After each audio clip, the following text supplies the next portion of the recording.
Hello everyone! Eto, bagong ligo ako. Pero kahit bagong ligo, sobrang init. Tingnan nyo naman sa labas, sobrang init, guys.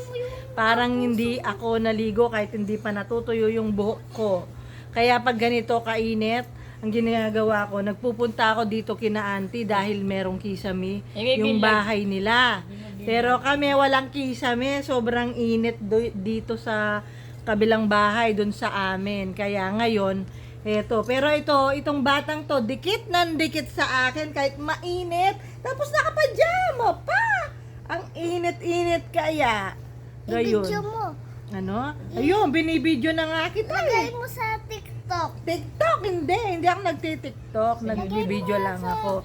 Ayun guys, sobrang init talaga dito.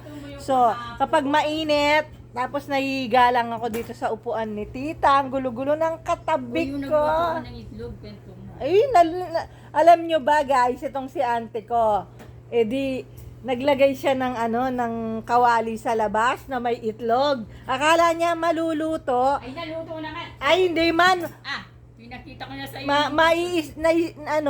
Nagpapaniwala sila sa mga Talaga naluto. siyempre yung mga nagluto ng itlog sa labas, pinainit na nila yun sa stove bago nila nilabas. Ano ba? Ay, naluto. Why walang maluluto diyan kahit miras kang siyam-siyam? Sinend ko sa iyo, naluto. Ay, hindi man naluto yun. Nakita ko. Ay, nako, nagpapa-scam. Eto, doon ka nga, labas ka nga dyan. Doon ka. Mahiga ako dyan.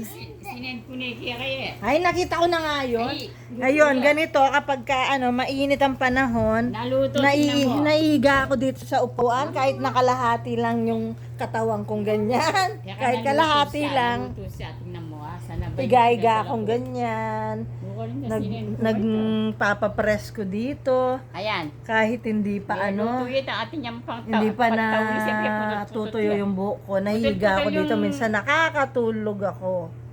Tapos minsan palipat-lipat pa ako ng lugar Ay, kapag mainit. Ano ba yung nangyayari, no? Sobrang init, grabe. Minsan walang pasok dito ng 3 araw. Talaga po. Yung mga bata dahil daw sa sobrang init, pinasya ng mayor na walang pasok. Ngayon naman, holiday ngayon eh. February, ano ba? April 9 ngayon, araw ng kagitingan. Naluto yan talaga. At bukas naman yung meron meron din holiday bukas. Ayan o, nailuto na. Ay, hindi naman, konti lang yan. Nabuo na yung itlog eh. Hindi totoo yan. Ay, tal naman. Totoo yun eh. Pinipili niyo. Ayan na nga, luto. Hindi na ba naluto yan? Hindi mo tinapos yung binidyo ko eh. Tinapos ko nga yun. Tagal kong hinintay na luto. Ay, nako, pinipili niya yung niluto niya Almost sa labas. 1 hour. Naluto daw yung itlog. Hindi ko nga mahawakan yung kawali eh.